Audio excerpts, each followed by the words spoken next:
बड़े मशहूर रहते हैं अपने विवादित मूवीज की वजह से। एक्चुअली वो ऐसी सच्चाई होती है जिन पर लोग बोलने से कतराते हैं, चाहे बंगाल का मुद्दा रहा हो, चाहे कश्मीर का रहा हो, या फिर अभी मणिपुर का। यहाँ पर एक लड़की अब एक आती है मोनालिसा, हाँ जी, हाँ जी। उसने तो सीधा सीधा आपके ऊपर रेप करने का चार्ज लगा दिया, क्या सच है इसमें? तो लव जिहाद को लेकर के पहले से ही लोगों ने मुझे एक ट्रैप में फंसाया। पिछले साल मुझे एक फर्जी केस में इसी तरह डाला गया और मुझे जेल हो गई 2 महीने। केस? रेप का केस नहीं, चलिए, इसने रेप का जैसे सेक्सुअल हैरेसमेंट का कोई केस लगाया आपके ऊपर, तो केरल ही हब क्यों बनाया जा रहा है? ऐसा क्या है केरल के? केरल इसलिए हब बनाया जा रहा है तो किसी मस्जिद में हिंदू लड़के की शादी मुस्लिम लड़की से क्यों नहीं होती? ऐसा कभी हो कि भाई मस्जिद में ले जाओ, मजार पे ले जाओ, वहाँ पे हिंदू लड़के की शादी करा दो मुस्लिम के साथ? ये सिर्फ घटिया लोग हैं, जो वामपंथी लोग हैं, जो देश को, सनातन को खासतौर पे।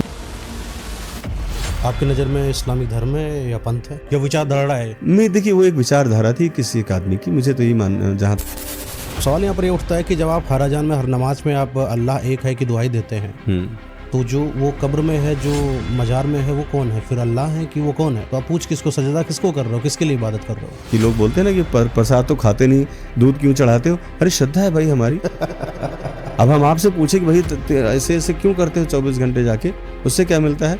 तो फिर ये हलाला असल में था क्या? क्या बात है? अब चर्चों में भजन हो रहे हैं। भजन किसके हो रहे हैं? ईसा मसीह के भजन हो रहे हैं। यीशु के भजन? हाँ, भजन हो रहे हैं। काफिर हो गया सलीम जी? नहीं, वो तो काफिर उनके लिए पूरी दुनिया है। हम लोग एक्सपेक्ट कर सकते हैं कि आप कोई अगर ऐसी मूवी लाएंगे जहाँ पर पंजाब से क्रिश्चियनिटी के बारे में, जैसा कि आपने बताया, उसको एक्सपोज करेंगे आप? जी बिल्कुल, मैं वही करने के लिए कोशिश कर रहा था, लेकिन जिहादियों ने मेरी फिल्म को जिस तरह से बाधित किया है।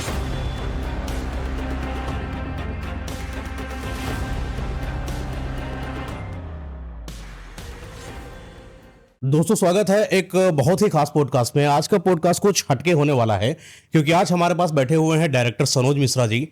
आज हम बात करेंगे केरला स्टोरी 3 के बारे में। आपने केरला स्टोरी 1 देखी, 2 देखी, यानी कि कुछ तो हम अलग करने वाला, मूवी की कोई सीरीज की लॉन्चिंग नहीं कर रहे हैं, लेकिन हाँ, केरल में क्या ऐसा घटित हो रहा है, हमारी हिंदू बहनों के साथ क्या हो रहा है, लव जिहाद में कैसे ट्रैप्ड करा जा रहा है, ये मुस्लिम का वो जो प्यारा सा स्वीट सा पॉइजन होता है जिससे वो हमारी बहनों को फंसा लेते हैं, या बहुत कुछ ऐसी बातें सर जो है अक्सर विवादित मूवियों को बनाते हैं, उनके बारे में बातचीत करने वाले हैं। और मोनालिसा कुंभ में वायरल गर्ल आप सब लोग जानते हैं, कुछ ऐसी बातें जो उससे भी संबंधित हैं क्योंकि उसने सर के ऊपर रेप का भी चार्जर लगा रखा है। बहुत कुछ ऐसी चीजें हैं जो आज इस पॉडकास्ट के बारे में आप जानेंगे, सीखने को बहुत कुछ मिलेगा। ये जितने भी हिंदू हैं या जितने भी लोग हैं, आप इस पॉडकास्ट को देखेंगे, बहुत कुछ समझ में आएगा, बहुत कुछ सीख कर जाने वाले हैं आप। स्वागत है सर आपका पॉडकास्ट में। धन्यवाद। बहुत कैसे हैं आप? बस बहुत अच्छा हूँ, महादेव की कृपा है, अच्छा हूँ। अक्सर आप बड़े मशहूर रहते हैं अपने विवादित मूवीज की वजह से। दरअसल मैं सोचता हूँ कि जो धारा बह रही है तो उसके कुछ विपरीत काम किया जाए। धारा में तो सभी लोग बह रहे हैं, अच्छी बात तो है। ये विवाद को जो लगातार मुझ पे कहा जाता है कि विवादित चीज़ें आप बनाते हो, विवादित नहीं होती।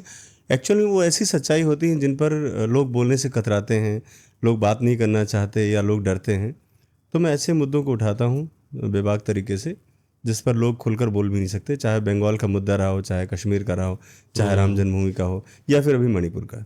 तो मैं इन पे काम करता हूँ और मुझे अच्छा लगता है कि हाँ, मैंने कुछ सार्थक किया और मैं उस गंदगी का हिस्सा नहीं हूँ जहाँ पर कल्चर को ख़राब करने के लिए, धर्म को ख़राब करने के लिए और ख़ास तौर पे सनातन लड़कियों को ख़राब करने के लिए नंगे लुच्चे डांस, गाने, वल्गर चीज़ें, उन सब से मैं थोड़ा सा दूरी बना के रखता हूँ। आपने कई मुद्दों पर बात किया, हलाला पर बात किया, जी। लव जिहाद पर बात किया, आपने कश्मीर पंडितों पर भी बात किया। हाँ जी। आपकी एक मूवी आती है काशी टू कश्मीर, जी। एक आती है the diary of West Bengal, the diary of कौन, मणिपुर आप बना ही रहे हाँ हैं। जी। काफ़ी कुछ ऐसा रहा है जहाँ पर एक लड़की अब एक आती है मोनालिसा। हाँ जी, हाँ जी, बिल्कुल। ये अभी बहुत ही ज़्यादा विवादित है, चाहे लव जिहाद के मामले में देख लिया जाए या किसी भी एंगल के रूप में देख लिया जाए। उसने तो सीधा सीधा आपके ऊपर रेप करने का चार्ज लगा दिया, क्या सच है इसमें? दरअसल क्या है कि जैसे आपने कहा ना कि केरल स्टोरी 3 के बारे में आज हम लोग बात करेंगे, तो ये केरल स्टोरी 3 का ही मुद्दा है।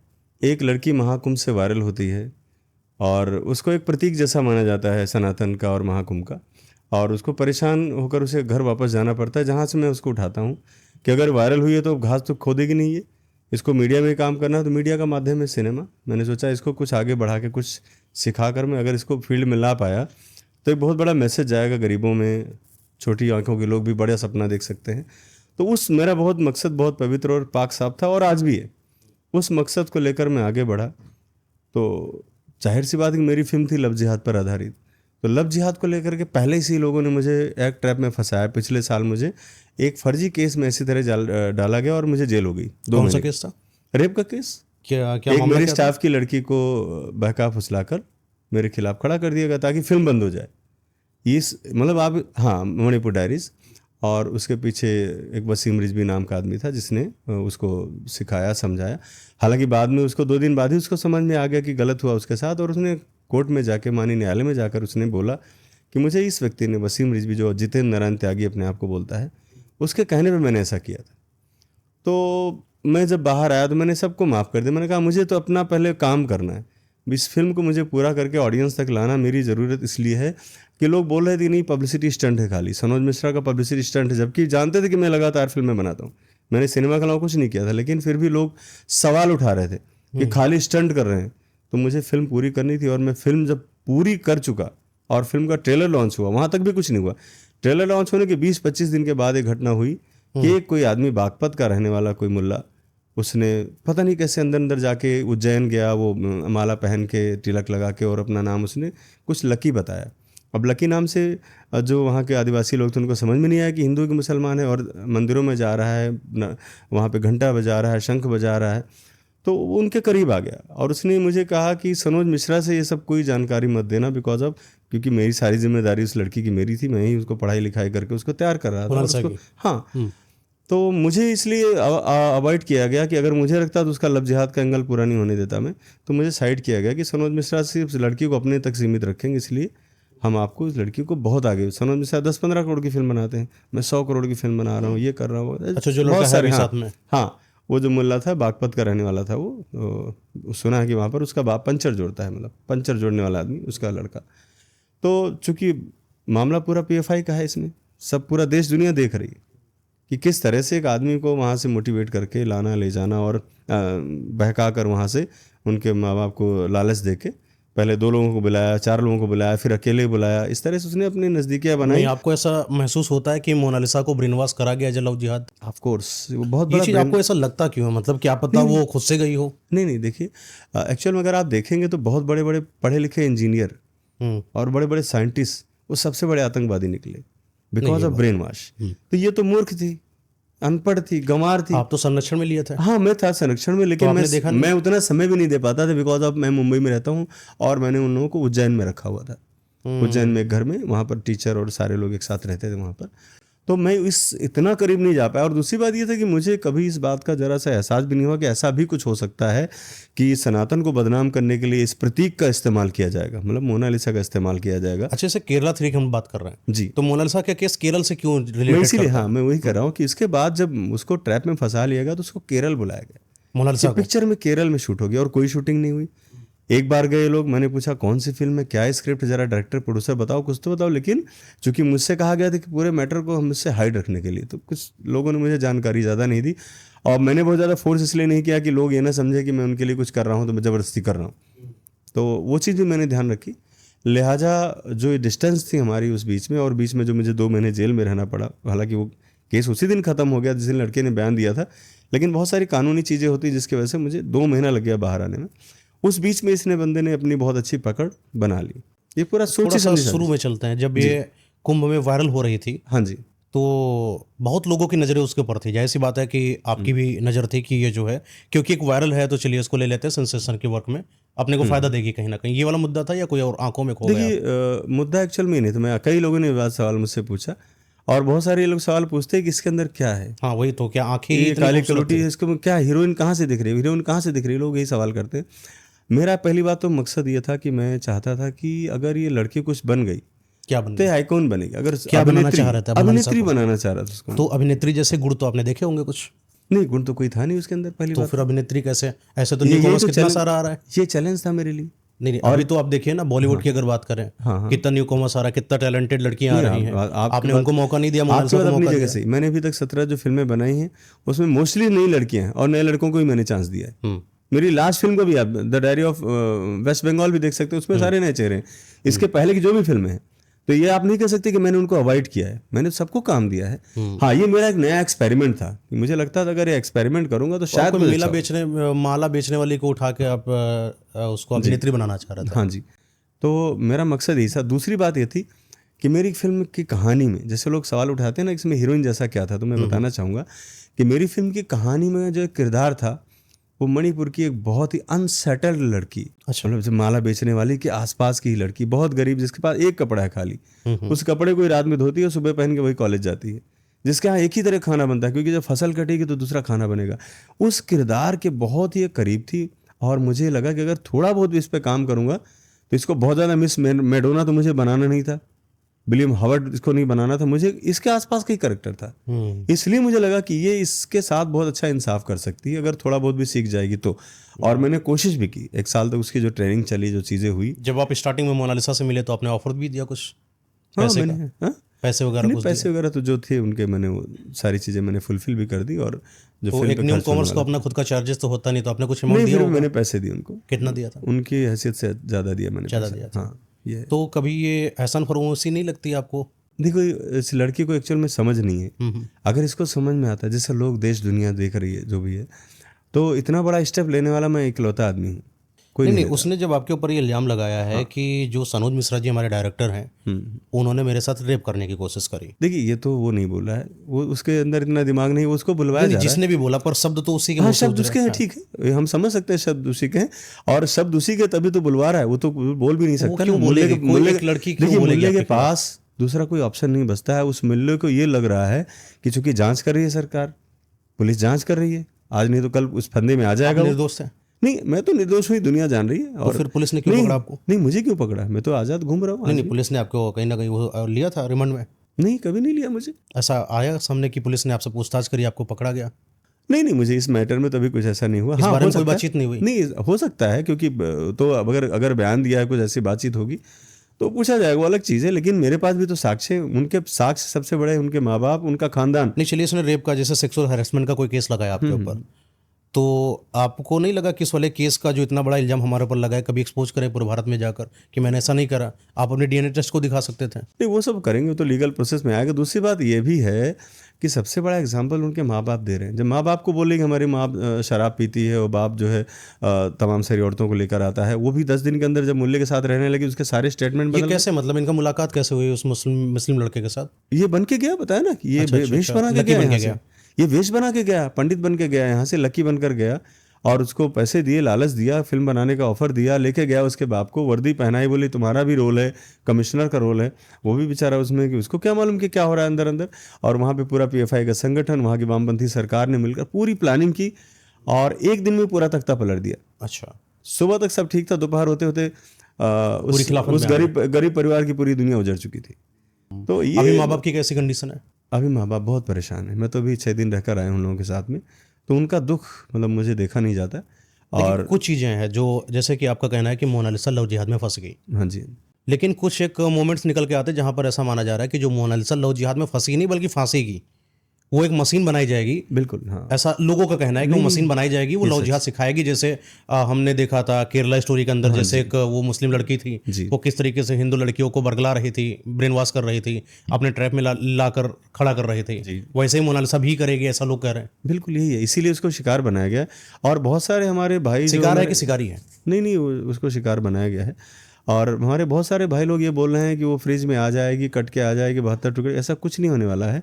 इस शादी को वहाँ की सरकार, वहाँ के वामपंथी लोग और पीएफआई का जो संगठन है, उसे बहुत फंडिंग आती है बाहर से, इसको पूरा सक्सेस करेंगे, उनको सारी सुख सुविधाएं देंगे ताकि वो एक आइकॉन बन सके। अच्छा, पीएफआई करता क्या असल में, अगर आप डिप्थ में बताना चाहें? मैं बताना चाहूँगा कि पीएफआई का जो ऑर्गेनाइजेशन है, ये बनाया गया है सिर्फ इसलिए गजवाए हिंद के लिए, गजवाए हिंद कि 2045 तक भारत में पूरी तरह से इस्लाम का राज होगा। और ये संगठन बहुत तेज़ी से काम कर रहा था, अभी भी कर रहा है, लेकिन बीच में भारत सरकार ने, मोदी जी ने इस पर बैन लगा दिया था। लेकिन बैन लगाने का मतलब खाली शटर गिर गया है, दुकान ही तो बंद हुई, आदमी तो घूम रहे, तो काम उनका वैसे ही चल रहा है सारा कुछ। और ये ऑर्गेनाइजेशन आप भी काम कर रहा है। अभी कुछ दिन पहले आपने देखा होगा छांगुर बाबा का, कितना बड़ा ऑर्गेनाइजेशन था, कैसे कैसे स्लैब थे उनके यहाँ, पैसे किस तरह से बट रहे थे, क्या क्या उनके यहाँ सुविधाएं थी कि गरीब तबके की क्या आओगे, लड़की हिंदू की तो इतना पैसा मिलेगा, बड़े घर की लाओगे, पंडित की लाओगे, ठाकुर की लाओगे, अलग अलग स्लैब बने हुए थे। तो हम ये नहीं कह सकते कि ये लव जिहाद का मुद्दा नहीं है, पहली बात। दूसरी बात, अगर लव जिहाद का मुद्दा कहीं से नहीं, अगर बहुत ज़्यादा हम धर्मनिरपेक्ष होकर, सेकुलर होकर ये बोलें कि भाई ये प्यार है पूरा, तो बागपत से केरल का क्या कनेक्शन है? बागपत से केरल ही लेके क्यों गया? यहीं कहीं मर जाता उत्तराखंड में, दिल्ली केरल में। ही हब क्यों बनाया जा रहा है? ऐसा क्या है केरल के अंदर? केरल इसलिए हब बनाया जा रहा है क्योंकि वहाँ पर कट्टरपंथियों की जो पॉपुलेशन बहुत ज़्यादा है और वहाँ के गवर्नमेंट भी उनको सपोर्ट करती है, तो ये लोग वहाँ पर सुरक्षित अपने आप को महसूस करते हैं।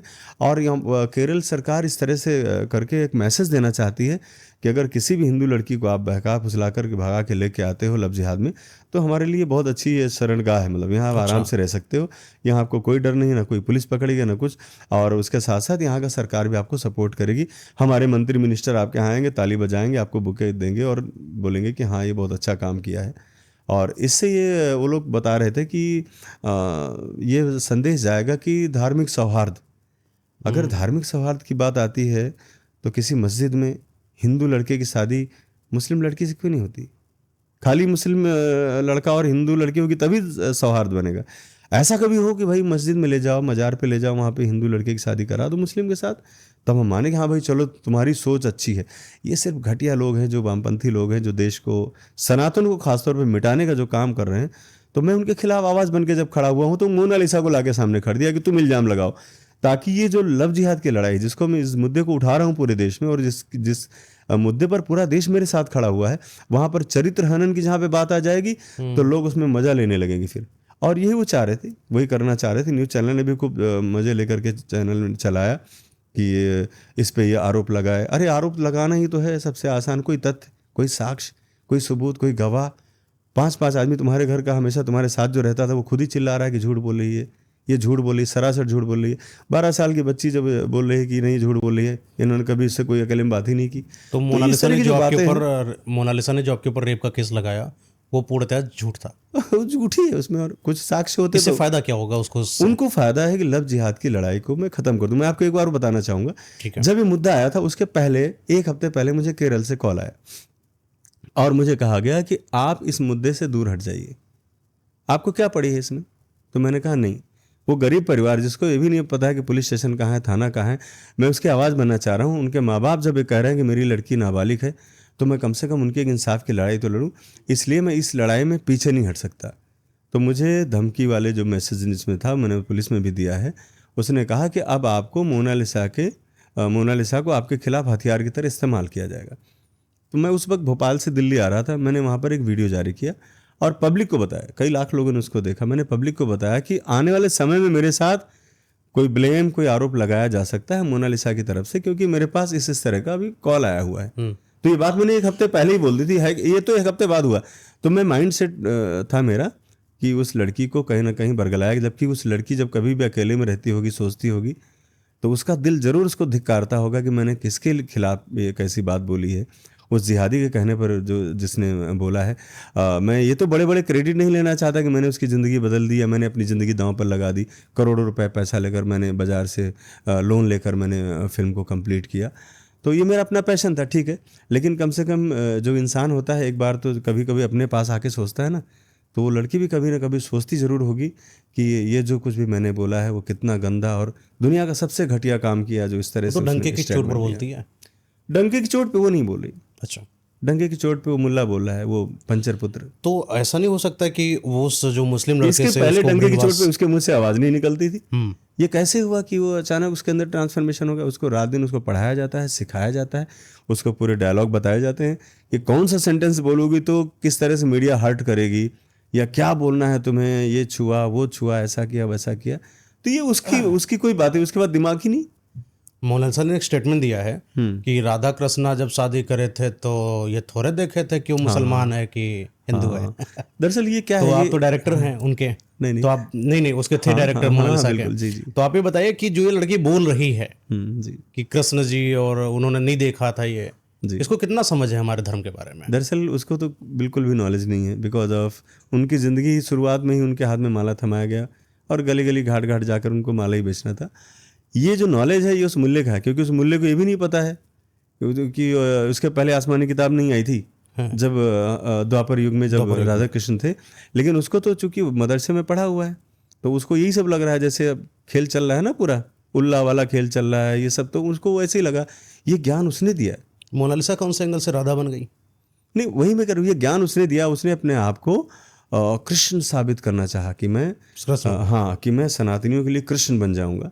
और ये हमारे सनातन के लिए, हमारे धर्म के लिए, खासतौर पे हम जैसे हिंदुओं के लिए तो बड़ी शर्म की बात है कि इस तरह का स्टेटमेंट उस लड़की से दिलवा रहा है। चलो मेरे पर रेप का आरोप लगा दिया, ठीक है, मैं इंसान हूँ, मैं साबित कर दूंगा, या देश दुनिया साबित कर देगी, कानून व्यवस्था साबित कर देगी।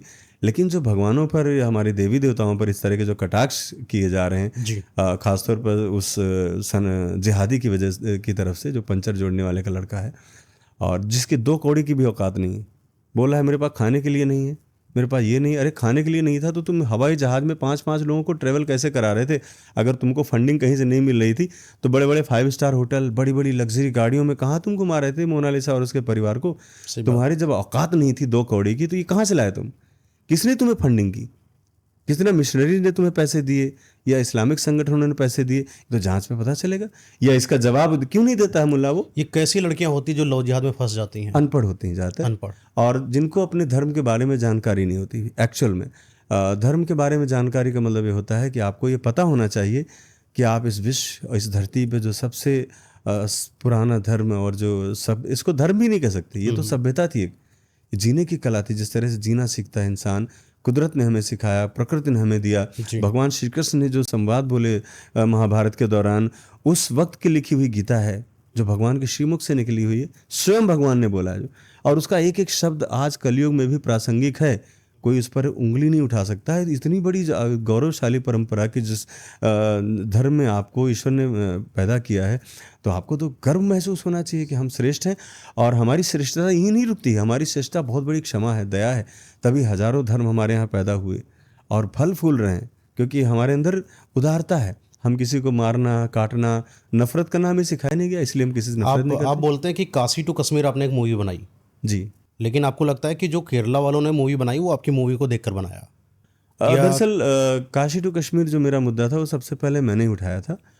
लेकिन हमारे यहाँ कुछ जो कई सारे लोग टीम में होते हैं ना, पैसे थोड़े थोड़े इकट्ठा करके, तो उस दौरान में मेरे साथ ये था कि मुझे उस फिल्म को कंप्लीट करना था, और कुल 27 लोग उस फिल्म में एज ए फंडर आ गए थे।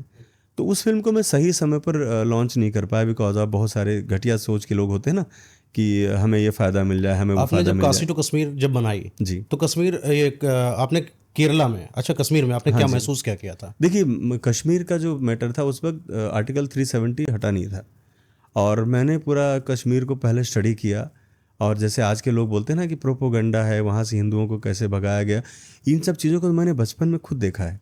जब वहाँ से हिंदुओं को भगाया जा रहा था तो हमारे गांव में भी बात हो रही थी, अरे ऐसा मत बोलो, नहीं तो समाज में विघटन पैदा हो जाएगा।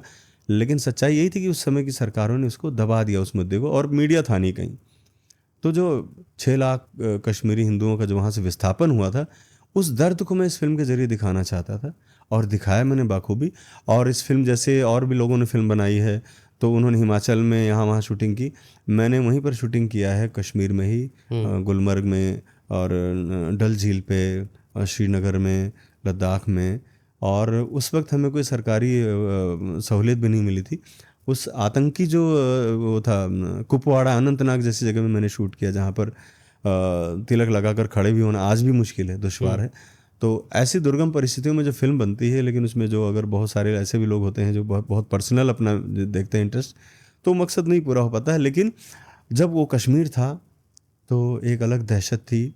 और जब मैं अपनी यूनिट, बहुत छोटी यूनिट में 40 लोगों को लेकर गया था कश्मीर, लेकिन जब मैं जम्मू से आगे निकल गया और टनल, मैंने जवाहर टनल क्रॉस किया और कश्मीर की वादी में जब मैंने कदम रखा, तो मुझे लगा कि सनोज मिश्रा, कहीं तुम अपने इस उन्माद में या अपनी इस अति उत्साहीपन में कहीं 40 लोगों की बलि तो नहीं चढ़ाने जा रहे हो।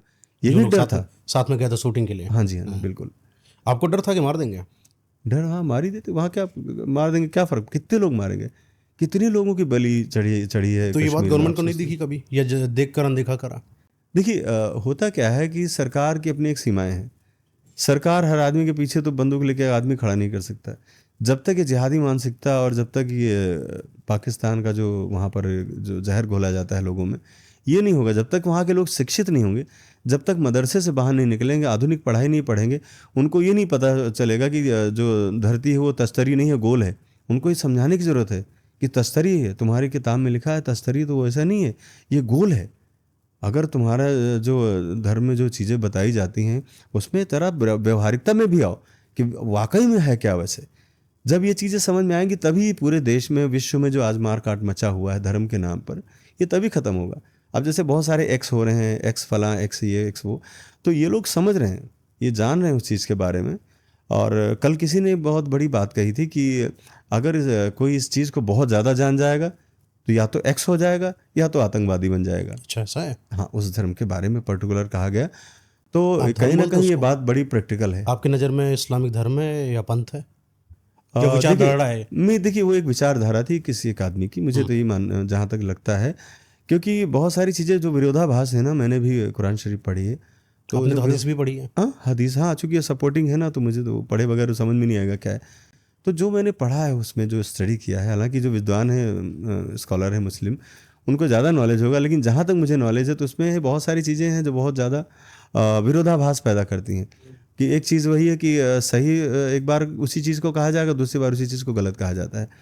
तो इन सब चीज़ों से ऐसा लगता है या तो उसमें बहुत ज़्यादा कुछ मिक्सअप किया गया है, और दूसरी बात मुझे ये भी समझ में आती है कि एक तरह की दो विचारधारा एक जगह से चली, ईसा और मूसा। उन्होंने बोला मुझे भगवान है, उन्होंने मुझे बता दिया ऐसा ऐसा, इधर इधर ये भी होता रहा। तो इन सब चीज़ों से कम हम सनातन धर्मी इतना तो समझ सकते हैं कि हमारे धर्म को कोई पलाने वाला, बताने वाला नहीं था, कोई एक आदमी नहीं आया जो बोल दिया कि नहीं ऐसे ही करना, वही करना। तो ये धर्म हमारा इसलिए विशाल है, और मुझे यही लगता है कि हिंदुत्व के आगे बाकी सब पंथ हैं या विचारधाराएं हैं, बस और कुछ नहीं। काशी टू जो कश्मीर हो रहा था, आपने कश्मीर को बहुत अच्छे से समझा होगा। आपको कोई चीज़ ऐसी लगती है जो आप काशी टू कश्मीर मूवी में उतार नहीं पाए, लेकिन आपको लाना है बाई पार्ट 2, या आप हमें बताना चाहें? देखिए, कश्मीर का मुद्दा और वहाँ का दर्द इतना बड़ा है कि मैं उसको एक दो फिल्मों के जरिए नहीं बताया जा सकता। वहाँ की जो बहुत सारी ऐसी घटनाएं हैं जो वहाँ की बर्फ़ में दफन है। तो एक छोटी सी घटना का जिक्र आपसे करूँगा। मैं जब लोकेशन रेकी के लिए गया हुआ था तो वहाँ पर चश्मे शाही गार्डन है, और चश्मे शाही गार्डन से हम लोग जब बाहर आ रहे तो एक पानी पूरी बेचने वाला बंदा था वहाँ पर। पानी पूरी बेचने वाले बंदे के पास, हम लोग पानी पूरी के शौकीन हैं, तो खड़े हो गए यूनिट के लोग, 5-10 लोग मेरे साथ थे। तो वो कुछ फ़ोन पे बात कर रहा था भोजपुरी लैंग्वेज में, तो मुझे लगा ये तो बिहार का है। मैंने पूछा क्या नाम, उसने बताया रामलाल। कहाँ से हो? तो मैंने कहा यहाँ तुम इस जगह पे तुम पानी पूरी बेच रहे हो। मेरा इंटरेस्ट हुआ, मैंने उसका तुरंत वीडियो रिकॉर्ड करना शुरू किया। बड़े डरते उसने चीज़ें बताई। मैंने कहा कितना कमाते हो? बोले 1000 रुपये रोज़ का कमा लेता हूँ मैं। अच्छा। घर नहीं खरीद सकते क्योंकि आर्टिकल 370, तो वहाँ पर अपना घर नहीं, किराए के घर पे रहते हैं। अच्छा, ये सब करने के बाद मैंने उसको अपने सोशल मीडिया के जरिए, सोशल हैंडल पर मैंने उसको शेयर कर दिया। और ये घटना घटने के बाद जब मैं फिल्म को कंप्लीट कर चुका था तो एक दिन मैं न्यूज़ में देख रहा था कि उसकी पानी पूरी बिखरी पड़ी है और वो घायल पड़ा हुआ है, और न्यूज़ एंकर बता रहा है कि यहाँ पर एक बिहारी आदमी को ये पानी पूरी बेचता, आतंकवादी ने उसको मार दिया। तो हाँ, ये सब अभी की घटना, वो भागलपुर का रहने वाला था। सिर्फ इतनी सी बात क्योंकि आपने पूछा था बस? हाँ, नहीं, मैंने बात किया, और 2 साल के बाद मतलब मैं उसकी हिम्मत को दाद देता था कि एक हिंदू आदमी वहाँ पर चश्मे शाही गार्डन के पास रहकर कैसे मतलब जिंदा रह रहा। तो टेररिस्ट लोगों ने मार दिया। मारा क्यों होगा? मार दिया बिकॉज अब उन्हें दहशत फैलानी है कि कोई हिंदू घाटी में प्रवेश ना करे, कश्मीर में प्रवेश ना करे, इसलिए वो लोग दहशत फैलाते हैं। इसीलिए उन लोगों ने वहाँ से पलायन किया। मतलब सीधा सीधा ये होता है कि जहाँ पर इनकी संख्या ज़्यादा हो जाती है वहाँ पर ये अपना ही राज चाहते हैं और अपनी ही सरकार चलाएंगे, वो चाहे केरल हो चाहे कश्मीर हो। अच्छा, केरल की जब बात आती है, जैसे लव जिहाद का मामला, कुछ भी एंगल आता है लोग लव जिहाद लेकर आते हैं, अपनी हिंदू बहनों को कन्वर्ट करने की पूरी कोशिश करते हैं। पूर्णतः क्या फ़ायदा होता, क्या इनको दिखता, क्या महिलाओं से क्या फ़ायदा मिलता है? देखिए, मर्दों को क्यों नहीं ले जाते कन्वर्ट करके? हाँ, नहीं, महिलाओं में सबसे बड़ी बात ये होती है कि महिलाओं का जो विचारधारा है, मतलब बहुत ज़्यादा उनकी सोच बहुत ज़्यादा वो नहीं रहती है। ज़्यादातर जो लड़कियां अभी इस बीच मुझे मिली इस मैटर के हो जाने के बाद, उन लड़कियों ने भी कहा करे हम तो ये सब नहीं मानते हैं, हम जातिवाद नहीं मानते। अच्छा। मैंने कहा जातिवाद नहीं है पगली, जातिवाद है ही नहीं, ये तो धर्मवाद है। जाति तो हम लोगों में है, ये तो धर्म है। तुमको यही नहीं पता है कि धर्म और जाति में क्या फ़र्क है, तो तुम्हें कैसे पता चलेगा? तो एक्चुअल में क्या है, जो हमारी एजुकेशन की जो कमी है, खासतौर पे हमारे कल्चर को सिखाने में, संस्कृति को सिखाने में, वो हिंदुओं ने बहुत पीछे छोड़ दी है। जिसका ही नतीजा भुगतना हो रहा है कि आज देखो पूरा क्रिश्चियनिटी में पूरा कन्वर्ट हो गया, नॉर्थ ईस्ट पूरा, और जितने आदिवासी इलाके सब क्रिश्चियन हो चुके हैं आज की तारीख में, और सब रिजर्वेशन भी लेके बैठे हैं। क्रिश्चियन भी है, रिजर्वेशन भी है। ये तो मुद्दा है मेरी फिल्म का। ये ज़्यादातर मज़ारों पर इनका जाना किस चीज़ की तरफ संकेत करता है, ये जो हिंदू जाति महिलाएं? दरअसल हिंदुओं में ये नहीं बताया गया है कि चूंकि और कोई धर्म तो उस वक्त था नहीं जब धरती बनी थी तब से तो है। तो ऐसा कोई कंपटीटर नहीं था कि आप वहाँ मत जाना, यहाँ मत जाना, नहीं तो ये नाराज़ हो जाएगा, वो नाराज़ हो जाएगा। हमारे धर्म में बड़ी उदारता और बड़ी सहिष्णुता रही है, इसलिए हम गुरुद्वारा तो खैर अपना ही है, हिंदुओं का ही है, वो तो मैं उनको अलग नहीं कर सकता। और सिखिज़्म तो हिंदुज़्म भी बहुत बड़ा है, क्योंकि बहुत त्याग किया उन्होंने हिंदुत्व के लिए। लेकिन जहाँ पर बात आती है कि ये जो मज़ारों पे जाने वाली, तो वहाँ पर हिंदू यही सोच करके जाता है कि वही हमारे भगवान ही हैं। उनकी थॉट ही रहती, क्योंकि वो पूजा करते हैं पत्थरों की, नदी की, गाय को माँ मानते हैं, और हवा भी उनका है, सूरज को भी भगवान मानते हैं, चंद्रमा को भी। तो हिंदू तो इतना बड़ा है कि हर एक चीज़ को समेट लेता है अपने साथ। एक सवाल है मेरा कि जैसे कि आप केरला में स्टोरी में देखें कि वो एक जो मुस्लिम महिला थी वो किस तरीके से हिंदुओं के भगवानों के ऊपर लांछन लगा रही थी और बार बार हर चीज़ में अल्लाह अल्लाह को लेकर आ रही थी। जी जी। अब सवाल यहाँ पर ये उठता है कि जब आप हर अजान में, हर नमाज में आप अल्लाह एक है की दुआई देते हैं, तो जो वो कब्र में है, जो मजार में है, वो कौन है? फिर अल्लाह है कि वो कौन है? जो पूजनीय आपके लिए इकलौते अल्लाह है, तो आप पूछ किसको, सजदा किसको कर रहे हो, किसके लिए इबादत कर रहे हो? दरअसल बहुत विरोधाभास है इन इस पर धार्मिक आप चीज़ों बताइए में। थोड़ा तथ्य पर। बहुत विरोधाभास है इन धार्मिक चीज़ों में। और सबसे बड़ी बात यह है कि ईश्वर एक है या अनेक है। ये जो बहुत ज़्यादा फिलॉसफी में हम चले जाते हैं तभी हमें पता चलता है। और हिंदुज़म इस चीज़ को सबसे पहले लेकर के आता है कि ईश्वर एक है, ठीक है। लेकिन ईश्वर एक के पीछे जो रीज़न आता है ना, कि जैसे कि वो लोग उसमें फिल्म में कहा गया कि भगवान हैं, ये देवता हैं, यहाँ पे प्रसाद चढ़ाओ तो खाते हैं, क्या नहीं खाते हैं। ये बात लोगों की एक्चुअल में समझ में नहीं आती है, जो आज का युवा वर्ग है, खासतौर पे युवतियाँ, और ऐसे सवालों में फंस जाती हैं कि अरे यार तुम्हारे भगवान में तो वहाँ पे गए तो कुत्ते भी आ जाते हैं वहाँ पे, इस तरह की बहुत सारी बातें होती हैं ना। तो लोग और अपनी रक्षा नहीं कर पाते, भगवान अगर है तो रक्षा क्यों नहीं करते। तो ये बहुत मूर्खतापूर्ण बात है। एक्चुअल में क्या है कि जो हिंदुज़म में एक ईश्वरवाद है, लेकिन ये जो मूर्तियां हैं, मूर्तियां हमारे ध्यान लगाने की पहली पाठशाला है। ये भगवान नहीं है मंदिरों में, मूर्तियों में, लेकिन एक आदमी नहीं होता कि भाई कुछ तो चीज़ आपके पास होनी चाहिए जहाँ से हम साधना शुरू कर सकें। तो ये परंपरा मूर्तियों की पूजा की वहीं से शुरू हुई है, जहाँ पर बेसिक चीज़ बताने के लिए कि ये बेसिक चीज़ है, वो चाहे पत्थर पूजना हो, चाहे पेड़ पूजना हो, कि एक सिंबल आपके पास होना चाहिए जिसमें हम ध्यान लगाएं। तो ये मूर्तियाँ ध्यान लगाने की जगह है, मूर्तियों में भगवान नहीं है। जैसे लोग बोलते हैं अगर ये भगवान है तो अपनी रक्षा क्यों नहीं करते, तो इसका सबसे साफ और स्पष्ट रीज़न ये है कि इसे ध्यान लगाने की पहली सीढ़ी है हमारे लिए।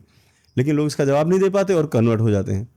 अगर जवाब नहीं दिया तुरंत क्रिश्चियन बना दिया उसको, बोले तुम्हारे पास जवाब नहीं तुम मुसलमान बन जाओ। लेकिन इसका सबसे सटीक और शुद्ध यही रीज़न है कि हमें एक ईश्वर तो एक है जो जो हमारे निराकार है, उसकी तक हमें पहुंचने के लिए कहीं तो कुछ चाहिए। अगर हम हिप्नोटिज्म भी सीखते हैं तो बड़ी बारीक सी चीज़ पे हमें ध्यान लगाना पड़ता है, उसके बाद हम जाते हैं अंदर तक चीज़ों को। तो जस्ट लाइक गॉड भी ऐसा है कि ईश्वर को पूजने का एक तरीका बनाया गया कि आप यहाँ से शुरुआत करो। बहुत मूर्ख लोग हैं जिनको पता नहीं, भगवान बोले वो है ही नहीं तो आदमी मानेगा ही नहीं, बोले है ही नहीं, कहीं दिखता ही नहीं।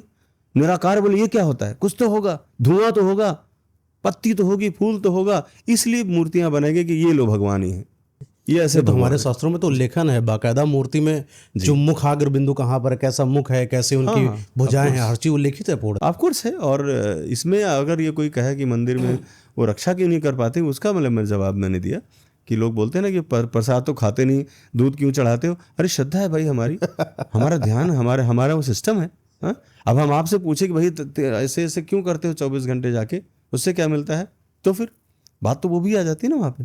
जैसे आप जाते हो मंदिरों में और पूजा करते हो, नमाज पढ़ते हो, तमाम तरह के कांड करते हो ना आप, तो वैसे हमारे यहाँ भी हम दूध चढ़ाते हैं भाई। आपने एक मूवी बनाई राम जन्मभूमि, जहाँ पर आपने हलाला का मुद्दा बड़ा एक्सपोज किया। हाँ जी, हाँ जी। ये हलाला असल में था क्या? दरअसल डार्क साइड क्या थी इसकी? नहीं, डार्क साइड क्या, जो सिस्टम चला रहे हैं हमारे यहाँ, एक्चुअल में एक बरेली में एक घटना हुई थी, मैंने उस घटना से प्रेरित होकर वो और राम जन्मभूमि के मुद्दे को मिक्स किया था। अच्छा। वो घटना ऐसी थी कि एक बहू थी, मतलब किसी की, तो उसने, उसके बेटे ने, होता नहीं 3 तलाक दे दिया, तलाक तलाक तलाक। तो उसके बाद फिर वो उससे अलग हो जाती है औरत, जो तलाक जिसको दे दिया। अगर उसको अपनी गलती का एहसास होता है, वो वापस से फिर अपने पास रखना चाहता है, यानी उसने गलती की और उसे उसका एहसास होता है, तो वही औरत किसी और के साथ पहले हमबिस्तर होगी और वो तलाक देगा, तब आकर के उसके साथ वो रह सकती है। तो ये मुद्दा बरेली में हुआ था और इसके मैंने साक्ष्य भी कोर्ट में दिए, क्योंकि फिल्म हमारी रोक दी थी कोर्ट ने। तो वो जो लड़की थी, मतलब जिसको उसने तलाक दे दिया था, वो अपने ससुर के साथ हलाला करती। हलाला मीन्स उसके साथ जो भी नाइट स्पेंड करने वाली चीज़ें होती वो। लेकिन ससुर जी को उसमें उसके साथ मजा आने लगता है और वो लंबा समय उसको खींचने लगते हैं, लंबा इतना तलाक लंबा, देते ही नहीं हाँ है। इतना लंबा खींच जाता है वो मामला कि वो प्रेग्नेंट हो जाती है। अब प्रेग्नेंट होने के बाद जब पता चलता है ससुर जी को तो वो तलाक देते हैं, और जब बच्चा होने वाला होता है तब एक लाइन है मेरी फिल्म में भी, आप देखिएगा कि वो बहुत खुश है, मतलब जो हस्बैंड है उसका, और लड़की खुश नहीं है। औरत ये पूछता है तुम खुश क्यों नहीं हो, तो लड़की बताती है कि मैं खुश इसलिए नहीं हूँ कि मैं क्या बोलूँ, मतलब तुमको मतलब इस बेटे को तुम्हारा मैं बाप तुम्हें कहूँ या तुम्हें भाई कहूँ कि तुम इसके भाई हो। कहने का मतलब यह है कि वो अपने ससुर से प्रेग्नेंट हुई थी, और नाम किसका है, उसके हस्बैंड का। तो पतियों तो को इस दिक्कत नहीं हुई हलाला से कि हमारी पत्नी के साथ ही आप संभोग कराएंगे किसी नहीं, और हाँ के ये साथ? होता है, लेकिन ये पता नहीं भाई, लोग बोलते हैं पनिशमेंट है उनका, जो लोग ये नहीं देते हैं, हाँ वही करे। पनिशमेंट तो उस औरत का बेचारी का, वो जलालत वो झेल रही है ना। लेकिन जो धार्मिक लोग कहते हैं, इस्लामिक धार्मिक लोग, वो यही कहते हैं कि ऐसा करके हम पति को पनिशमेंट देते हैं कि देखो तुम्हारी औरत दूसरे के साथ हलाला कर रही है। ये पति का पनिशमेंट है? हाँ वही देख लो। तो ऐसी भाई, ऐसी बातें हैं। क्या बात है। जी। तो पति को पनिशमेंट मिलती है हलाला हाँ से, हलाला से जी। कोई और पनिशमेंट बची नहीं, अब मार हाँ हाँ गालियां हाँ, नहीं लातें हाँ ये सब नहीं हाँ चली है। जी। अच्छी बात है। आपने कई सारी और भी चीज़ों के बारे में एक्सपोज किया था, जहाँ पर the diary of West Bengal, हाँ जी, हाँ जी। इसमें कई सारी चीज़ें आपने एक्सपोज किया, क्या क्या चीज़ें खास थी जो आप बताना चाह रहे थे? दरअसल the diary of West Bengal एक बहुत ही सच्ची और बहुत ही बेबाक फिल्म थी, जो पिछले साल हमारी थिएटर में रिलीज़ हुई थी। और इस फिल्म के ज़रिए मैंने जो विदेशी घुसपैठिए हैं उसको बंगाल सरकार किस तरह से प्रेशर देती है, कैसे उनको सरकारी कागजात देकर सुविधाएं देकर यहाँ पर बसाती है, बिकॉज ऑफ उनका वोट बैंक मजबूत करने के लिए। तो इस बात को मैंने बड़ी मुखरता के साथ देश में रखा, पूरे समाज के सामने रखा। और जब इसका ट्रेलर लॉन्च हुआ फर्स्ट टाइम, तभी बंगाल सरकार ने और वहाँ की मुख्यमंत्री जी ने मेरे ऊपर बहुत सारे केसेस और लगाकर, ममता बनर्जी बड़ा परेशान हो गई थी। हाँ तो आप ये कह सकते हैं कि एक बार सिंहासन हिल गया उनका। अच्छा। एक बार सिंहासन उनका इसलिए हिल गया कि इतनी बेबाक चीज़, कोई 2 मिनट की डॉक्यूमेंट्री बनाने की तो हिम्मत किसी ने की नहीं थी ममता दीदी पर। तो 2 आपने मिनट की बना दी, डॉक्यूमेंट्री, और डर मैंने नहीं लगा पूरा आपको? पूरा 2.5 घंटे की फिल्म भी मैंने बनाई और बहुत कुछ झेला। बहुत सारी जो थ्रेड्स मैंने झेली, और इवन मेरी जान जाते जाते बची अच्छा। उस फिल्म के दौरान, बिल्कुल। क्योंकि मैं वेस्ट बंगाल गया हुआ था अपने बेल कराने के लिए, वहाँ मुझे लिंचिंग करने की मेरी कोशिश की गई, तो माननीय योगी जी ने तो सपोर्ट किया मुझे और किसी तरह से मुझे बचाया गया वहाँ से। तो ये कह सकते हो कि देश के अंदर भी इतने बड़े बड़े मुद्दे हैं, और ख़ासतौर पर बंगाल और केरल जैसे राज्य, इनको आप डिनाई नहीं कर सकते हो कि आप जैसे हम लोग नॉर्थ में रहते हैं तो वैसे ही हैं, नहीं। एक वो हॉस्पिटल वाला केस हुआ था, जो लड़की थी उसके साथ रेप हो गया था, फिर ममता बनर्जी जी ने, हाँ वो तो बाद में हुआ वो था, तो हाँ बात का हाँ हुआ था जी जी केस। बिल्कुल। तो क्या ममता बनर्जी जी शरण देती हैं ऐसे लोगों को? देखिए क्या है ना, वहाँ पर ऐसी घटनाएं तो छोटी मोटी हैं। अच्छा। 5-10 आदमी मर जाएगा, बंगाल में तो कहो स्टेट से बाहर खबर ही ना जाए, मतलब वहाँ के लिए ये कोई बहुत बड़ी खबर नहीं है 5-10 आदमियों को मरना। बिकॉज ऑफ वहाँ जो बारूद और जो लड़ाई का जो हिंसा का जो माहौल चला है ना, लोगों की आदत बन गई है वहाँ पे भी, और लड़ाई झगड़ा मार काट। अब इलेक्शन हो रहा है, इस बार सोचिए कि मुझे बीच में अभी जाना था किसी काम से वेस्ट बंगाल, लेकिन मुझे वहाँ के लोगों ने रोक दिया कि आप अभी मत आइए, यहाँ का माहौल अच्छा नहीं है। तो आप सोचिए इलेक्शन होने वाला है, इलेक्शन के समय अगर पूरे विश्व में, देश को तो जाने दो, देश का रिकॉर्ड आया था कि सबसे ज़्यादा अगर कहीं हिंसा होती है तो वेस्ट बंगाल में होती है इलेक्शन के दौरान। वो उस दौर से अभी वेस्ट बंगाल गुजर रहा है इस वक्त, और इसको भी मैंने अपनी फिल्म के दौरान। हिस्सा में जो हिंसा होती है उसमें सबसे ज्यादा मेन टॉपिक क्या रहा है? देखिए हिंसा में मेन टॉपिक जो होता है वो होता है वोट बैंक। सिर्फ तो वोट किसी बैंक ने तो हो वोट गया, कोई दिया, पर्टिकुलर टॉपिक? पार्टी जो रूलिंग पार्टी को जिसने नहीं दिया उसके साथ पनिशमेंट होगा। अच्छा, कैसे अगर डाउट भी हो जाएगा, डाउट होता है ना कि भाई वोट गिनती हुई तो इतने लोग इस परिवार ने दिया, इसने नहीं दिया होगा, अच्छा, इतना तो होता वहां है? पर कमांड है। हर गली में, हर वार्ड में आदमी बैठा हुआ है, हर गली में आदमी बैठा हुआ है, चेक करके डलवाते वोट? तभी तो दीदी का सिंहासन नहीं हिल रहा है क्योंकि हर आदमी बैठा हुआ है और सामने वाला भी डरा हुआ है। वो भले ही वोट देने नहीं जाएगा, लेकिन बीजेपी वोट नहीं करेगा, बिकॉज उसको वहां पर रहना है। वहाँ पे उनका तो रूल चलता है, पूरा उनकी मोनोपोली है वहाँ पर। ये सब चीज़ें मैंने बड़ी बारीकी से अपनी फिल्म में ये दिखाई। तो टोटल डिक्टेटरशिप हो गई। ऑफ कोर्स है, अब पूरा विश्व देख रहा है, पूरी दुनिया जानती है, सब कुछ है यहाँ पे। लेकिन सिस्टम में है तो हमारे पास संविधान है, हमारे पास कानून है, तो कानून और संविधान हुआ सामने ला के रख देते हैं लोग। भाई कैसे आप प्रूफ करोगे? उनका आधार कार्ड ले, उनका पैन कार्ड ले, उनका 7 पुस्तक का उनका पूरा रिकॉर्ड दिखा के दे देंगे आपको सामने।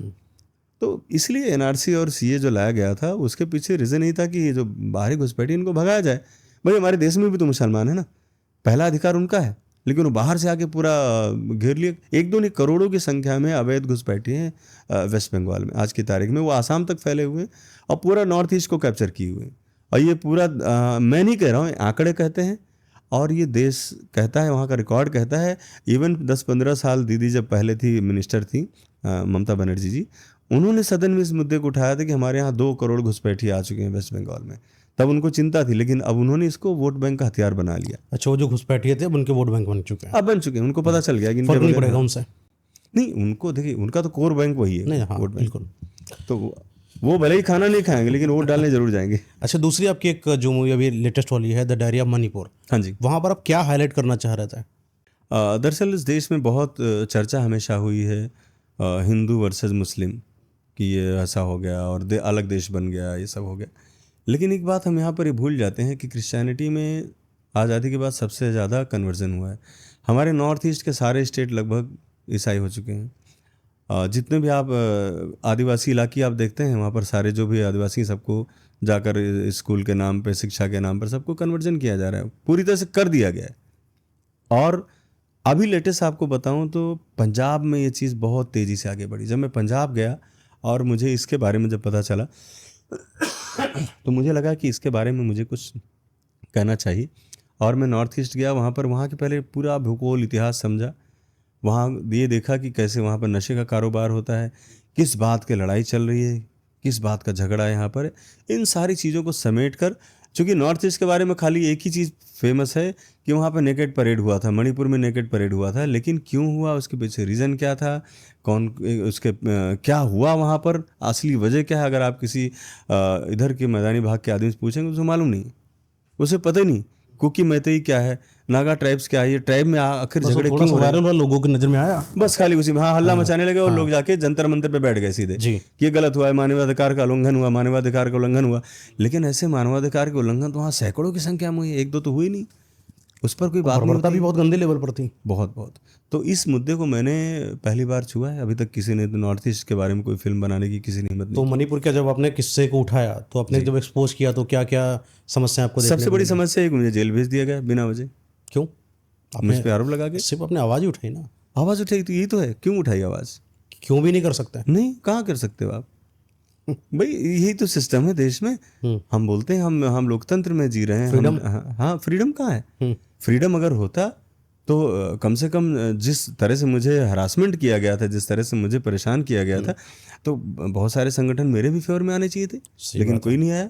बिकॉज ऑफ लोग खाली फेसबुक तक सीमित रहते हैं, social media, face to face आने की कोई हिम्मत नहीं आपने बोला कि पंजाब में क्रिश्चियन का काफ़ी ज़्यादा दबदबा हो रहा है। हाँ, हो गया बहुत। ऐसा आपको क्यों लगता है कि पंजाब में जो है वो सिखिज्म से हटके लोग क्रिश्चियन में कन्वर्ट हो रहे हैं? देखिए, वहाँ पर भी जो सिखिज्म में भी जातिवाद है, वहाँ सिखिज्म में भी जातिवाद है। हाँ, वहाँ पर पहले बाद में जाते हैं, पहले ये बताया कि क्रिश्चियन, आपको क्यों लगता है कि क्रिश्चियन वहाँ कन्वर्ट हो रहे हैं ज़्यादा? नहीं लगता, नहीं हो रहा है। अच्छा, ऐसा मतलब ग्राउंड लेवल कैसे, क्यों होता है? नहीं, इसलिए हो रहा है क्योंकि मैंने वहाँ पर जाकर ग्राउंड लेवल पर देखा है, और वहाँ पर जो कन्वर्जन है उसका भी रीज़न यही है कि उनमें भी बड़ा, छोटा और निचला और ये चीज़ें। सिख तो हिंदुओं के अगर देखा जाए तो बड़े बहुत ही एकदम प्राथमिक लेवल पर। मुझे दुख इसी बात का होता है कि गुरु साहब ने जो कुछ सिखाया, गुरु साहब ने जो जिस तरह से एक सिखिज्म का जो एक संदेश दिया बड़ा, तो उससे लोग अलग कैसे हो सकते हैं?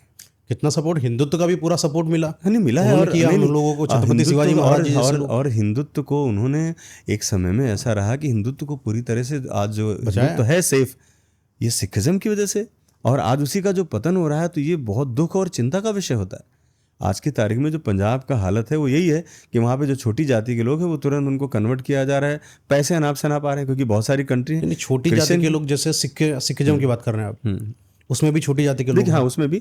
और जातिवादी सबसे बड़ा अहम मुद्दा है इसमें, जो हमने उसमें कैसे जातिवाद चलता है? नहीं, वहाँ भी है, जैसे अपने यहाँ हिंदू नहीं चलता कैसे? जैसे सिखिज्म का गुरुद्वारा में गए, हाँ, तो वहाँ पर जातिवाद कैसे चलता है? वहाँ पर भी है कि कुछ लोगों का गुरुद्वारे में शायद प्रवेश वहाँ पर वर्जित है। अच्छा, ऐसा भी कुछ लोग जाएंगे तो खास एरिया तक सीमित हैं। तो एक तरह से देखा जाए, जैसे हम लोगों ने देखा है कि हिंदुज़म में कि छुआछूत था, ये फलां है, ये दलित है, इनसे दूरी बना के रखो, तो इसका ही सबसे ज़्यादा नुकसान तो हमने उठाया है। हमने अपने नीचे से लोगों को अपने बगल में बिठाना भूल गए, हम उनके साथ खाना भूल गए। तब वही तो होता है कि अगर आप तिरस्कृत करोगे और कोई प्यार देगा उनको, कोई एक टेबलेट खिला देगा कि तो आदमी उसकी तरफ चला जाएगा, क्योंकि हम तो उसको बगल में बैठने से भाग रहे हैं उससे। यानी कि अब सिखिज्म में जो जिस तरीके से उनको हटाया गया निचले दर्जे के लोगों को, उनको क्रिश्चियन वालों ने सपोर्ट दे दिया, प्यार दे दिया। हाँ, जैसे अपने आदिवासी, जैसे उनको ज़्यादा धर्म के बारे में कुछ पता भी नहीं है, उनको नहीं लगता, क्योंकि जो क्रिश्चियनिटी है वो आती कैसे, शंकर जी का वेश बनाकर क्रॉस लेकर वो आते हैं कि आज आरती है, अच्छा। आज आरती। अब आप बताइए कि शंकर जी का वेश बना करके और ऊपर ईसा मसीह का बना करके और हाथ में क्रॉस लेकर उनको इनवाइट किया जाता है सबको कि आज आइए, आज प्रभु यीशु की आरती है। अब बताइए क्रिश्चियनिटी में कहाँ से आरती होने प्रभु लगी? लगा दिया। ये तो धोखा देने वाली बात है कि आदमी को आप धोखे में लेके यीशु तो आओगे। पैगंबर थे ना? नहीं, जो भी थे मुझे नहीं मालूम। नहीं, अगर मुस्लिम में हाँ, देखा जाए तो पैगंबर पैगंबर थे। तो ये प्रभु कहाँ से हो गए? नहीं, एक ब्रिज की तरह से किया जाता है कि आदमी को धीरे से मोटिवेट करो। मतलब आरती का नाम सुन के आदमी है कि चलो आरती होने जा रही, हम आरती में जाएंगे, प्रभु की आरती हो रही है। प्रभु मतलब भगवान शिवा, हाँ। कृष्णा, राम जी, और उधर प्रभु कौन हो गए? क्रिश्चियनिटी में ईसा मसीह। अच्छा। हालेलुया हो गए। हाँ, वो लोग प्रभु हो गए। तो प्रभु कह के, आरती कह के, ऐसे मतलब आदमी को, हिंदुज्म को ये ना लगे कि कहीं हमारे उनके बीच में बैरियर है। उनको लगे हाँ ये तो हमारे यहाँ भी आरती होती है बस। तो आरती के बहाने, इसके बहाने लोगों को इनवाइट किया जाता है। उनके जैसे मूर्तियां बनाई जाती हैं, भगवान की जैसी मूर्तियां बनाई जाती हैं, ताकि धीरे धीरे धीरे करके इनको कन्वर्ट किया जाए। और ये आदिवासी इलाके में, नॉर्थ ईस्ट में ऐसा बहुत हुआ है। अच्छा, मुस्लिम में मूर्तिकारों से बड़ी नफरत थी मुस्लिम को, जी। और कई जगहों पर देखने को मिलता है यीशु जो है उनके पैगंबर थे। और ये जब मूर्तिकारों से इनका जब इतना ज़्यादा द्वेष रहा करता था, तो ये मूर्ति अपने क्यों बनाते हैं? क्या इसमें कुछ रिलेशन है या क्या सिस्टम क्या है? देखिए, बड़ा विरोधाभास है इन सब चीज़ों में। और मेरा तो ये मानना है कि भाई जिस तरह से जो आइडियोलॉजीज़ हैं, मैं किसी का अपमान करना मेरा मकसद नहीं है, लेकिन दो तरह की बातें हो जाती हैं इसी में। एक तरफ तो ये होता है कि हम निराकार ईश्वर, मतलब हमारा एक सिर्फ अल्लाह है, और दूसरी तरफ दरगाह भी है, अजमेर शरीफ भी है, ये भी है, वो भी है, दुनिया भर की चीज़ें हैं। तो ये विरोधाभास वाली चीज़ें हैं। और मुझे लगता है कि जैसे जैसे समाज बड़ा होगा, पढ़ा लिखा होगा, वैसे वैसे ये जो कुरीतियाँ थी ख़त्म होनी चाहिए थी, धार्मिक कुरीतियाँ ख़त्म होनी चाहिए थी। लेकिन मैं ये देख रहा हूँ कि आज की तारीख में जितना समाज पढ़ा लिखा हो रहा है, उतनी ज़्यादा कट्टरता बढ़ रही है। धर्म की राजनीति भी तो है। धर्म की राजनीति पूरी तरह से, और धर्म की राजनीति खत्म होनी चाहिए। नहीं, आपने जैसे धर्म अभी पर क्रिश्चियन बेबाक तरीके से बात होनी चाहिए। विवाह होनी चाहिए। हाँ। आपने जैसे क्रिश्चियन पर फोकस किया, आपने बड़ा गहरा फोकस किया जी। क्योंकि लोगों के कहीं ना कहीं नजरें इस्लाम के ऊपर है कि हिंदू वर्सेस मुस्लिम लोग कर रहे हैं। नहीं, उधर पता ही नहीं चला किसी को कैसे कन्वर्ट हो गया सारा। क्रिश्चियन का आपने बोला कि पंजाब में सबसे ज्यादा क्रिश्चियनिटी में कन्वर्टिंग है। 7 राज्य तो उधर के पूर्वोत्तर के है, वो सेट कर लिया उन्होंने। है ना। उसके बाद आप झारखंड पूरा ले लो, जितना आदिवासी इलाका है, बिहार पूरा ले लो, जितना आदिवासी इलाका झारखंड में भी है, क्रिश्चियनिटी महाराष्ट्र जम के चल जितना रहा है। आदिवासी इलाका है, सब। और अब ये बीमारी 5 सालों में पंजाब को पूरी तरह से कैप्चर कर चुकी है। आपको क्या अब लगता है वहाँ पंजाब पर वालों को डरना कुर्बानी नहीं, चाहिए? अब चर्चों में भजन हो रहे हैं। भजन किसके हो रहे हैं? ईसा मसीह के भजन हो रहे हैं। अब आप बताइए, भजन हो रहे हैं। भैया मुझे तो नहीं लग रहा कहीं बाइबल में लिखा होगा भजन जैसी चीज़। यीशु के भजन। हाँ, भजन हो रहे हैं, आरती हो रही, पूरा ये सब चल रहा है, धुआं धक्कड़ चल रहा है हिंदुज़म जैसा। तो ये आप इसको ब्रेन वॉश बोलते हैं? नहीं, ब्रेन वॉश क्या, ये बहुत स्मूथ और बहुत ट्रेनिंग किया हुआ सब मामला है। और इसमें बहुत सारे लोग हिप्नोटिज्म सीखे रहते हैं, जो हिप्नोटाइज करके आपको गिरा देंगे, बेहोश कर देंगे, और आपको लगेगा कि हाँ मतलब ज़रूर इनके अंदर ईश्वर का वास है। तो ये सब जादू मंत्र करके, टोना टोटका करके लोगों को, चूँकि भोले वाले लोग होते हैं आदिवासी, उनको अपनी तरफ बहुत जल्दी कैप्चर कर लेते हैं लोग। आपने बताया कि जो इस्लाम है, अगर कोई ज़्यादा पढ़ जाए तो वो एक्स मुस्लिम बन जाएगा, और भी ज़्यादा पढ़ जाए तो आतंकवादी बन जाएगा। जी। ऐसा क्यों? ये कई सारे इस्लामिक जो स्कॉलर हैं उन्होंने जो कहा है, उन्होंने कहा, और मैंने देखा भी है, मैंने महसूस भी किया है। बहुत सारे एक्स हो गए हैं, और बहुत सारे लादेन जैसे लोग हैं जो साइंटिस्ट थे, वो भी तो वही थे। अभी आपने देखा कि जो बम ब्लास्ट किया है दिल्ली में, वो भी तो डॉक्टर थे, इंजीनियर थे, सारे लोग पढ़े लिखे लोग थे। तो उन्होंने ज़्यादा पढ़ लिया था अच्छी तरीके से, तो आतंकवादी बन गया। हाँ, पूरी तरह से। आप अच्छा, इसमें कहते हैं एक्स सलीम वास्तविक जी, जिनके आप खास संपर्की हैं। हाँ जी, हाँ जी भाई। एक्स सलीम जी जो है, जब उनके ऊपर ये वार किया जाता है, जी, सही था ये वार? वो भी मुसलमान के द्वारा ही करना बहुत गलत था। एक्चुअल में क्या है, ये लोगों की खींच होती है। अगर आप किसी के सवालों का जवाब दे सकते हो तो उसकी जुबान आप गर्दन काट के नहीं ऐसे बंद कर सकते हो। लेकिन आपके पास जब जवाब नहीं होता है और अपनी बात आपको सच माननी होती है कि नहीं मैं ही सच हूँ, तो इस तरह के लोग कदम उठाते हैं। क्योंकि जो हमलावर थे उनके पास सलीम वास्तविक जी के सवालों के जवाब नहीं थे, क्योंकि वो सच बोल रहे हैं, सच्चाई कह रहे हैं। काफिर हो गए सलीम जी? नहीं, वो तो काफिर उनके लिए पूरी दुनिया है। ये मैटर नहीं है। लेकिन हाँ, सलीम जी जो सच बोल रहे हैं, तो उनकी आवाज़ को बंद करने की कोशिश की, उनको जवाब दो। बैठो उनके साथ डिबेट करो, बताओ नहीं ऐसा नहीं ऐसा है। जब वही हर एक चीज़ सूरा और आयत बता रहे हैं, एक एक चीज़ खोल के बता रहे हैं, तो आप उनको आपको जवाब क्या लगता है कि सलीम जी जो है वो प्रोपेगेंडा फैला रहे थे या रियलिटी बता रहे थे? नहीं, वो रियल है, वो ओरिजिनल वो आदमी रियलिटी है। थी। हाँ, वो अब असली आदमी है। तो असल में वो कुरान में लिखा था जो सलीम जी खुले बेबाक तरीके से बोलते थे? नहीं, आज भी लिखा है, अभी बदल थोड़े ना गया कहीं, जो चीज़ें आज भी वैसी हैं। तो ये आप मुस्लिम पढ़िए, को समझ में क्यों नहीं आ रहा है? तो अब पढ़े लिखे लोग होंगे तब तो आएगा। उनको तो नफरत करना सिखाया गया ना। उन्हें बताया गया है कि अगर इस पर कोई सवाल उठाए, आपकी गलत बात पर कोई सवाल उठाए तो उसकी गर्दन काट दो, ऐसा भी है? खत्म हो गई बात। तो सलीम जी को तो ये बात पहले से पता होनी चाहिए थी। नहीं, उनको पता होना चाहिए था, और मैंने 1-2 दिन पहले मुझे उनकी चिंता भी हो रही थी। उन्होंने हलाला का एक वीडियो बनाया, बोला कि मजार से मुझे 2 हलाला मिले। हाँ हाँ, उन्होंने आपने पहले देखा हाँ, होगा। जी जी बिल्कुल। तो ये सच्चाई, उसमें कोई गलत नहीं। वही पहले थे, वो जिस तरह से उनकी भी विचारधारा जब पढ़ा उन्होंने समझा तो बदली। और इस तरह की चीज़ें हमारे समाज में बहुत, ये कुरीतियाँ हैं आज की तारीख में। हमें इनसे निकल कर, धर्म से ऊपर उठकर हमें इंसानियत के बारे में सोचना चाहिए। हमें इन कुरीतियों से बाहर निकलना चाहिए। हमें पढ़ लिख कर, हमें जो लगता है गलत है वो गलत है। तो यानी आने वाले समय में हम लोग एक्सपेक्ट कर सकते हैं कि आपको एक ऐसी मूवी लाएंगे जहाँ पर पंजाब से क्रिश्चियनिटी के बारे में, जैसा कि आपने बोला, उसको एक्सपोज करेंगे आप? जी बिल्कुल, मैं वही करने के लिए कोशिश कर रहा था, लेकिन जिहादियों ने मेरी फ़िल्म को जिस तरह से बाधित किया है, द डायरी ऑफ मणिपुर के, तो इसमें जिहादी और इसके साथ साथ क्रिश्चियन मिशनरीज़ भी पीछे काम कर रही हैं, और मुझे पूरी तरह डैमेज करने की कोशिश की गई बिकॉज ऑफ लड़की को ही लव जिहाद का शिकार बना लिया गया, मोनालिसा को ही। और मोनालिसा के लव जिहाद को मैं आगे न बढ़ाऊँ, इसलिए उस पर मेरे ऊपर इल्ज़ाम लगवाए जा रहे हैं, जिसे देश दुनिया देख रही है। लेकिन फिर खतरा भी महसूस होता है आपको अपने ऊपर? हाँ, पहले होता था, अब नहीं होता है। डर लगता है? अब डर नहीं लगता है मुझे। वो भाई है ना मेरा, बहुत सलीम बढ़िया। आस्तिक। बहुत बढ़िया, बहुत अच्छा लगा आपसे बात थैंक करके। You so much. Hope so आपकी आने वाली फिल्म जो है और भी अच्छी आगे से जाए, और जो लव जिहाद का मुद्दा आप उठा रहे हैं कश्मीर में, केरला में, या फिर क्रिश्चियनिटी के अंदर, उनको खुलकर लोगों को समझ में आए। जी, बहुत बहुत धन्यवाद थैंक यू आपका। So much.